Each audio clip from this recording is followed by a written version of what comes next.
नमस्कार, स्वागत आहे तुमचं आपल्या यूट्यूब चॅनलमध्ये ज्याचं नाव आहे मराठी स्टोरीज वर्ल्ड. आणि आज आपण ऐकणार आहोत मन वेडे तुझ्यावर चढले भाग 64. पण त्याआधी ज्यांनी ज्यांनी अजून चॅनलला सबस्क्राईब केलेलं नाही आहे प्लीज जाऊन चॅनलला सबस्क्राईब करा. तसंच बाजूचं बेल आयकॉन प्रेस करायला विसरू नका. स्टोरी आवडत असेल तर छान छान कमेंट करायला आणि लाईक करायला देखील विसरू नका. चला तर मग सुरू करूया भाग 64. मला तर वाटलं होतं खूप चांगला माणूस आहे, त्याच्या डोळ्यात प्रेम आहे, आपुलकी आहे, पण आज तो माझ्यावर हसत होता. ही मस्करी वाटते त्याला. मी अडाणी आहे म्हणून मला हसत होता. मग ह्या अडाणीला डोळे मोठे मोठे करून कशाला बघत असतो? ती बडबड करत होती आणि श्री ते सगळं ऐकत होता. तिला हर्ट झालं म्हणून त्याला वाईटही वाटत होतं आणि ती स्वतःला अडाणी समजत आहे म्हणून त्याला हसूही येत होतं. नाही, मुझे खाना नाही खाना है. रात्री नीला हट्टाला पेटली होती. थोडंसं तरी खा, असं उपाशी झोपू नये, कालिंदी तिला समजत होती. काही बोलू नकोस तू, हे तुझ्यामुळेच होत आहे. तुला सांगितलं होतं ना त्या शहरी लोकांपासून दूर राहा म्हणून. बघ त्याचे परिणाम. अम्मा कालिंदीवर चिडली होती. वरती हे तिघे ऐकत होते. आता काय करायचं? त्या परक्या कोण कुठल्या माणसांबरोबर जवान मुलगी आणि नातीला पाठवायची का? लोक काय म्हणतील? नवऱ्याने सोडली, आता कुणाही बरोबर फिरते. तुझ्याबरोबर आमच्या खानदानीचा सुद्धा नाव खराब होईल. बाबासुद्धा बडबड करत होते. नानाजी, माँ को कुछ मत बोलो. आज माझे बाबा असते तर हट्ट करून त्यांच्यासोबत गेले असते. पण माझं आणि माचं कोण आहे? किती उदास असते ती, बघा ना जरा. मला नाही आवडत ती अशी. तुम्ही दोघे तिलाच बोलत असता. खूप वाईट आहात तुम्ही. नीला एखाद्या मोठ्या समंजस मुलीसारखी बोलत होती तर कालिंदी गप्पा आसवे गाळत उभी होती. रात्रीचे 11 वाजून गेले होते पण नीलाने हट्ट सोडला नव्हता. ती अजूनही जागी होती. रिकाम्या पोटी झोप तरी कशी येणार? नीला, बच्चा सोड ना हट्ट, जेवून घे. आपण तू जरा मोठी झालीस ना मग जाऊ, प्रॉमिस. कालिंदी तिची समजूत काढत होती. श्री, आदित्य आणि साक्षीला सुद्धा वाईट वाटत होतं. कालिंदी, जा तिला जेवायला दे. बाबांचा आवाज आला. मला नाही जेवायचं, नीला म्हणाली. जा तू आणि तुझी माँ त्यांच्याबरोबर, मग तर जेवशील की नाही, अम्मा म्हणाली. सच्ची, मी आणि माँ जाऊ त्यांच्याबरोबर? नीलाने एक्सायटेड होत विचारलं. हो जा, बाबा म्हणाले. माँ, लवकर जेवायला दे, म्हणजे मी लवकर झोपेन. आणि तू सुद्धा जेव, मला माहीत आहे तू पण जेवली नाही ते, नीला म्हणाली. दोघींचं एकमेकींवरचं प्रेम खरोखर विलक्षण होतं. दोघींचा एकमेकींशी काहीही संबंध नसताना सुद्धा त्यांचं एकमेकींची काळजी करणं, प्रेम करणं सगळं मनापासून होतं. सकाळी नीला आरती करून आली आणि लगेचच नवीन कपडे घालून तयार होऊन बाहेर बसली होती की कधी ते तिघे खाली येतील आणि कधी ते फिरायला निघतील. तेवढ्यात फाटकासमोर एक मोठी गाडी आली. नीलाने घाईने जाऊन फाटक उघडलं. गाडी उभीच राहत होती की वरून तिघेही खाली आले. अरे वा नीला, तू तर खूप सुंदर दिसत आहेस, साक्षीने तिचा गाल ओढला. Thank you aunty. चला निघायचं, आदित्यने विचारलं. हो, एकच मिनिट हां. माँ, चल निघायचं आहे, नीलाने आवाज दिला आणि कालिंदी बाहेर आली. एकदम साधी सिंपल साडी घातली होती तिने, पण त्यातसुद्धा सुंदर दिसत होती. आदी आणि साक्षी पाठीमागे बसले होते. मिडल सीटवर कालिंदी आणि नीला, तर श्री पुढे ड्रायव्हरच्या बाजूला बसला होता. आग्रा रोडला लागल्यावर थोडंफार खाऊन नीलाला पिझ्झा खायला घालून ते पुढे निघाले. श्री अंकल, मला पुढे बसायचं आहे, नीला बोलली आणि श्रीच्या खुरापती डोक्यात लगेच कुरापती आली. हो, ये ना पुढे. त्याने ड्रायव्हरला गाडी साईडला घ्यायला सांगितली आणि तो बाहेर आला. नीलाला त्याने पुढे बसवले आणि तो पाठीमागे कालिंदीच्या बाजूला बसायला लागला. तशी कालिंदी घाबरली. तिने त्याच्याकडे बघितलं तर तो एकदम निर्विकार होता. चेहऱ्यावर कुठलेच भाव नव्हते. तिला काय बोलावं सुचलं नाही. ती गप्पच बसली. पण तिच्याबरोबर एवढा जवळ असताना गप्प बसेल तो श्री कसला? त्याने हळूहळू तिच्या हातावर हात ठेवला. तिने हात हळूच सोडून घेतला. ती बाजूला सरकत होती तसा श्रीसुद्धा तिच्या बाजूला सरकत होता. आता एकदम डोअरच्या बाजूला येऊन थांबली. आता कुठे जाणार? श्री हळूच तिच्या कानात पुटपुटला. तिने लाजून चेहरा वळवला आणि बाहेर बघायला सुरुवात केली. श्रीच्या इतक्या जवळ राहण्याने तिच्या पोटात गोळा येत होता. फुलपाखरांनी पोटात थैमान घातलं होतं. 1.5 तास प्रवास करून ते ताजमहालच्या पार्किंगमध्ये पोचले. तिथून मिनी बसमध्ये बसून ते ताजमहालजवळ गेले. कालिंदी ह्या 3 वर्षात पहिल्यांदा बाहेर आली होती, त्यामुळे ती खूप गडबडलेली वाटत होती. डोळ्यात भीती होती. सर्व कुतूहलाने बघत होती. आज ती कुठल्याच दबावात दिसत नव्हती. मुक्त होती. एखाद्या फुलपाखरासारखी स्वच्छंद वाटत होती. नीलासुद्धा बिनधास्त पुढे चालली होती. श्री आणि आदित्य तिच्यावर लक्ष ठेवून होते. ताजमहाल बघून झाल्यावर साक्षी आणि आदित्य फोटो आणि सेल्फी काढण्यामध्ये व्यस्त होते, तर श्री त्यांना एक एक अतरंगी पोज द्यायला लावत होता. आदित्यने साक्षीला खुणावलं आणि तिने कालिंदीला श्रीच्या बाजूला उभं केलं आणि फोटो काढायला लागली. श्री हसत होता, तर कालिंदीने लाजून दुसरीकडे मान वळवली. अजीब पण क्यूट फोटो आला होता दोघांचा. श्री कालिंदीला तिचे आणि नीलाचे काढलेले फोटो दाखवत होता मोबाईलमध्ये, आणि ती सुद्धा बघण्यात गुंग झाली होती.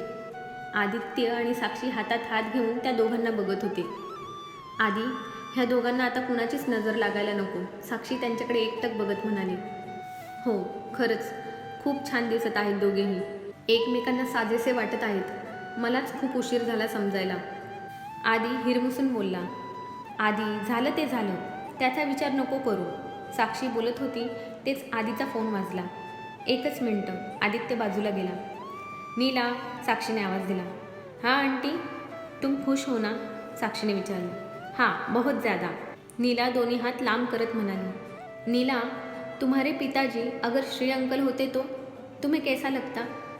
साक्षीने विचारलं आणि नीला पळतच श्रीजवळ गेली, जो कालिंदीला फोटो दाखवत होता. श्री अंकल, नीलाने आवाज दिला. यस नीला. खाली वाका जरा, नीला म्हणाली आणि श्री खाली वाकला. नाही, अजून खाली, नीला म्हणाली. आता ठीक आहे? श्री गुडघ्यावर बसत म्हणाला. हो. नीला हो म्हटली आणि तिने श्रीच्या गालावर किस केलं आणि पळतच साक्षी उभी होती तिथे गेली. हिला काय झालं? श्री हसत गालाला हात लावत म्हणाला. थँक्यू बोलायचं असेल तिला तुम्हाला, म्हणून किस केलं असेल, कालिंदी म्हणाली. अच्छा, मग तू सुद्धा थँक्यू म्हणायला पाहिजे, श्री गाल पुढे करत म्हणाला, आणि कालिंदी लाजून तिथून बाजूला झाली आणि साक्षीजवळ येऊन उभी राहिली. श्री मात्र तिच्याकडे बघत केसातून हात फिरवत उभा होता. मागून आदित्य आला आणि त्याच्या खांद्यावर हात ठेवला. श्री, काम झालंय, आदित्य म्हणाला. गुड. थोडा पाहुणचारसुद्धा होऊ दे. खूप त्रास दिलाय त्यांनी माझ्या जानला. थोडंफार फिरून फोटो वगैरे काढून ते जेवायला गेले. आज दिवसभर नीला भारी खुश होती. श्री आणि आदी तिला हवं ते देत होते, तिचे लाड करत होते. ते पाहून कालिंदीसुद्धा खुश होती. तिच्या चेहऱ्यावर हसू होतं. आंटी, माझी माँ अशीच हसताना बघायची होती मला. थँक्यू, नीला साक्षीच्या गळ्यात पडत म्हणाली. कालिंदीला सुद्धा छान वाटत होतं, पण श्रीजवळ आला की तिला अस्वस्थ होत होतं. तिला त्याचा सहवास हवाहवासा वाटत होता, पण भीतीसुद्धा वाटत होती. संध्याकाळ होत आली होती. ते आता परत निघाले. आतासुद्धा नीला पुढे बसली होती. कालिंदीने तिला खूप समजावलं, पण ती नाही ऐकली. गाडीत बसायच्या नावानेच तिच्या चेहऱ्यावरचा रंग उडाला होता. नीला, तू मागे बस तुझ्या माबरोबर, श्री म्हणाला, पण नीला ऐकायला तयार नव्हती. नीला, रात्र व्हायला लागली आहे. त्यात तू आज खूप दमली आहेस. तुला झोप येईल. तू कालिंदीजवळ बस, श्री तिला समजावत होता. अंकल, मला झोप नाही आली, आणि आली तर मी तुम्हाला सांगेन ना, नीला म्हणाली. बरं ठीक आहे, पण झोप आली तर सांग, श्री म्हणाला आणि कालिंदीच्या बाजूला बसला, पण जरा डिस्टन्स ठेवून. सकाळी तिला खूप छळलं असं त्याला वाटत होतं, त्यामुळे आत्ता तिला उगाच त्रास द्यायचा नाही त्याने ठरवलं होतं. पाठीमागे साक्षी केव्हाच आधीच्या छातीवर डोकं ठेवून झोपली होती. आदित्यने तिला एका हाताने सांभाळलं होतं, तर दुसऱ्या हातात मोबाईलमध्ये काहीतरी करत होता. इकडे कालिंदीसुद्धा डुकल्या घेत होती. श्री अंकल, मला झोप आली आहे, नीला म्हणाली आणि श्रीने गाडी बाजूला घ्यायला लावली. नीलाला खाली उतरवलं आणि तिला पाठीमागे बसवत होता, तर तिने श्रीला कालिंदीच्या बाजूला बसायला सांगितलं. श्री तिच्याकडे आश्चर्याने बघत होता, तर आधीचेही कान वर झाले होते. अंकल, बसा लवकर, मला झोप आली आहे, नीला पुन्हा म्हणाली. तू बस, मी पुढे बसतो, श्री म्हणाला. नाही, मला तुमच्या मांडीवर डोकं ठेवून झोपायचं आहे, नीला म्हणाली आणि श्री गप्पा आतमध्ये बसला. नीलाने त्याच्या मांडीवर डोकं ठेवलं आणि ती थोड्याच वेळात झोपलीसुद्धा. इकडे कालिंदी डुकल्या खात खात कधी श्रीच्या खांद्यावर डोकं ठेवून झोपली तिलासुद्धा कळलं नाही. श्री मात्र आज स्वतःला जगातला सर्वात सुखी माणूस समजत होता. त्याची अदिती अशीच त्याच्या मिठीत कायम असावी, बस एवढंच त्याला हवं होतं. आदित्यसुद्धा त्यांना असं पाहून सुखावला होता. आज त्याच्या मनावरचं ओझं कमी झाल्यासारखं वाटत होतं. गाडी फाटकातून आत आली आणि कालिंदी उठली. स्वतःला श्रीच्या एवढं जवळ पाहून तिला त्याच्याकडे बघायला सुद्धा लाज वाटत होती. त्यात जर मला कुणी असं बघितलं तर ह्या भीतीने तिने औंढा गिळला आणि ती पटकन बाजूला झाली. नीला अजूनही झोपली होती. श्रीने तिला उचलून घेतली आणि घरात घेऊन गेला. घर उघडच होतं, पण घरात बाबा आणि अम्मा दिसत नव्हते. कालिंदीने त्यांना आवाज दिला, पण त्यांचं उत्तर आलं नाही. तिने पूर्ण घर बघितलं, पण घरात कुणीच नव्हतं. असं घर मोकळं टाकून कुठे जातील ते, कालिंदी विचार करत होती. तेच तिला बाहेरून हाक ऐकू आली. काली, अरे ओ काली, कहाँ गई थी तू? बाजूची अम्मा तिला आवाज देत होती. क्या हुआ मौसी, और मेरे अम्मा बाबा कहाँ गए? कालिंदीने काळजीने विचारलं. तिच्या चेहऱ्यावर काळजी आणि भीती दोन्ही दिसत होती. तुझ्या आईवडिलांना पोलीस पकडून घेऊन गेलेत. सकाळीच तू गेली आणि तुझ्या पाठीमागे पोलीस आले इथे. काय केलं आहे तुझ्या आईबापांनी? कुठे चोरीमारी तर केली नाही ना? मौसी, तुझं तोंड झालं म्हणून काही पण बोलशील? माझे आम्हा बाबा चोर नाहीत, समजलं? कालिंदी चिडली होती. डोळ्यात पाणी होतं तिच्या. तिच्यासाठी तरी तेच तिचा सहारा होते. त्यांच्याशिवाय तिला कोण होतं? नीला आणि ती त्यांच्याच आधारावर तर जगत होत्या. नाहीतर हे जग केव्हाच तिचे लचके तोडायला आलं असतं. ती विचार करूनच अर्धमेली झाली होती, पण रडून चालणार नव्हतं हे तिला समजलं होतं. ठीक आहे, मी सांगायचं काम केलं, बाकी तुझं तू बघ म्हणत मौसी मुरका मारून निघून गेली. भाभी, तुम्ही नीलाला बघा, मी पोलीस स्टेशनमध्ये जाऊन आले, कालिंदी डोळे पुसत म्हणाली. कालिंदी, तू थांब, मी आणि आधी जातो पोलीस स्टेशनमध्ये, श्री म्हणाला. नको, तुम्हाला का उगाच त्रास? मी बघेन काय ते, तुम्ही जा आणि आराम करा. तिचे डोळे अजूनही वाहत होते. कालिंदी, तुला माझ्यावर विश्वास नाही का? मी आणि आधी तुझ्या आम्हा बाबांना घेऊनच येऊ, तू त्रास करून घेऊ नको. श्रीने तिच्या दोन्ही खांद्यांना पकडून तिला खाली चेअरवर बसवलं आणि स्वतः खाली तिच्या पायाजवळ गुडघ्यांवर बसत बोलला. हा कालिंदी, आम्ही घेऊन येतो त्यांना, तू शांत हो. आधीने प्रेमाने तिच्या डोक्यावर हात ठेवला आणि तिने मानेनेच हो म्हटलं. साक्षी, दोघींकडे लक्ष दे, आदित्य म्हणाला आणि ते दोघे निघाले. श्री आणि आदित्यने पोलीस स्टेशनमध्ये एंटर केलं आणि सगळे उठून त्यांना सल्यूट करत होते. ते आत केबिनमध्ये गेले. जय हिंद सर. PSI राममोहन यादव यांनी उठून एक कडक सल्यूट ठोकला. यादव जी, हमारे मेहमान कुछ बोले भी की नहीं? आदित्यने चेअरवर बसत विचारलं. नहीं सर, बहुत ढीठ है. एक ही बात की रट लगा रखी है कि कालिंदी उनकी बेटी है और नीला उनकी नाती है, बस. इससे आगे कुछ नहीं बोल रहे हैं. यादव एका दमात बोलून गेले. सर, आप भी बेटी आहे ना? यादव श्रीला उभं पाहून बोलला. नाही, बसायचं नाही मला, त्या दोघांना घेऊन ये, श्री रागात म्हणाला. श्री, राग कंट्रोल कर, कालिंदीसाठी तेच तिचे आईवडील आहेत हे लक्षात असू दे, आदित्य म्हणाला. त्यावर सुस्कारा सोडत श्री म्हणाला. 2च मिनिटांमध्ये PSI यादव त्या दोघांना घेऊन आत आले. समोर श्री आणि आदित्यला बघून त्यांच्या जीवात जीव आला. आदी आणि श्री दोघेही चेअरवरून उठून उभे राहिले होते, त्यामुळे त्यांना काही अंदाज आला नाही. अच्छा हुआ बाबू, आप लोग आ गए. ह्यांनी आम्हाला उगाच इथे आणून बसवलं आहे. आमचा गुन्हा काय आहे ते सुद्धा सांगत नाहीत, बाबा म्हणाले. बाबा, कुछ तो वजह रही होगी जो इन्होंने आप दोनों को यहाँ लाया है, आदित्यने विचारलं. आम्हाला नाही माहिती, ते फक्त कालिंदी आणि नीलाविषयी विचारत आहेत. आम्ही सगळं सांगितलं तरी ऐकत नाहीत, अम्मा म्हणाली. ठीक आहे तर मग आता आम्हाला सांगा, तुम्ही यांना काय सांगितलं ते. श्री आणि आदित्य समोरच्या चेअरवर बसत बोलले. त्यांना पोलिसांच्या चेअरवर बसलेलं बघून अम्मा आणि बाबांची तर बोबडीच वळाली होती. यादव, यांच्या घरातून काही मिळालं का? श्रीने विचारलं. हां सर, ये सामान मिला, म्हणत यादवने एक बॅग समोर ठेवली.